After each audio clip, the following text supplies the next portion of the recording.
look here in Canva to see what is new.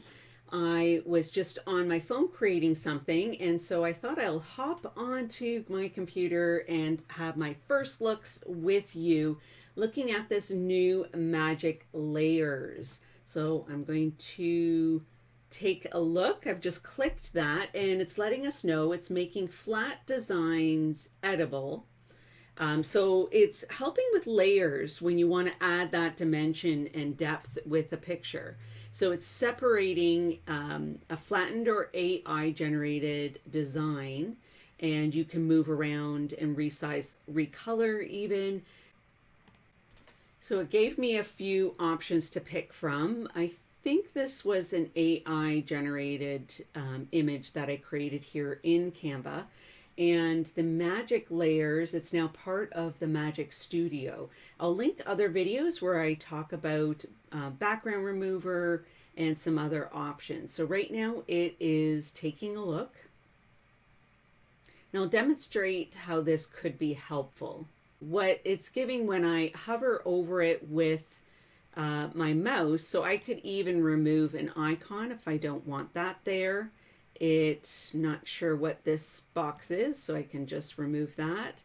But where this is helpful is if I go to heading, for example, and I just want to add, and I'll just leave it as heading, I can now put this in between. So instead of when this was one image all together, I can now put this backwards. I'll go to the three dots here up at the top and position, and I can go backwards. Being able to do that with the Magic, let's go back. I'll grab the whole page again, and we'll go to edit, and this is where we see the Magic Layers. Okay, here with this image, let's see what we can do as well. So this is a photo I've taken. Right now I'm in the Instagram square option. That may or may not be the sizing you want to be using. You might be using your, presentation.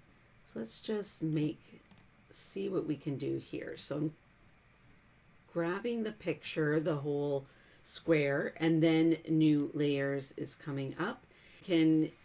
If it's difficult for me to grab that item again, I can just move the layer in front of it, and maybe I want to try with my light bulb logo. Maybe I want to edit that too to make that all white if I can. And I'm just taking one of the filters to see if that's going to work for me. This is one way to go like that. Then I can always undo. And then bring this back. So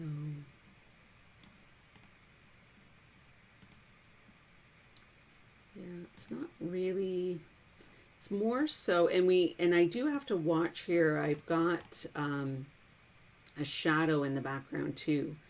So it's really more meant to be in the same spot.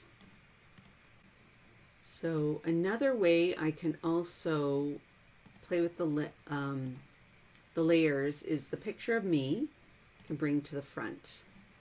And so this is one way that you can be playing with this new edit option. Okay, so this is a good example of the layers and wanting to put something between me and my background. Thank you for reviewing this video. Please add your comments, like, and subscribe. And until next time, my name is Patricia.